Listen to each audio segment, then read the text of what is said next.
என்ன கண்ணுங்களா, எல்லாரும் எப்படி இருக்கீங்க? சாப்பிட்டீங்களா எல்லாரும்? சாரி, கொஞ்சம் லேட் ஆயிடுச்சு. இந்த லாரி பாடி கட்டுற தொழில இருந்து இன்னும் நிறைய தொழில்கள் செய்யற ஊரும் நம்ம நாமக்கல் ஊர் தான். அது மட்டும் இல்ல, நாமக்கல் மாவட்டத்தோட இந்த முட்டை உலகமும் கூட ரொம்ப ஃபேமஸ். எக் சிட்டி, எக் சிட்டின்னு கூட கூப்பிடுவாங்க. தமிழ்நாட்டு மக்களுக்கு இந்த சத்தான உணவு முட்டை கொடுக்கிற ஊர் மட்டும் இல்ல, தமிழ்நாட்டு மக்களுக்கு உணர்ச்சி ஊற்ற மண்ணும் கூட. இதை நான் ஏன் சொல்றேன்னா, ரெண்டு வரிகள் உங்களுக்கு ஈஸியா கனெக்ட் ஆகும். தமிழன் என்று சொல்லடா, தலை நிமிர்ந்து நில்லடா. எப்படி? தமிழன் என்று சொல்லடா, தலை நிமிர்ந்து நில்லடா.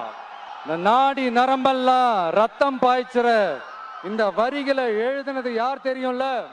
யாரு எழுதுனா?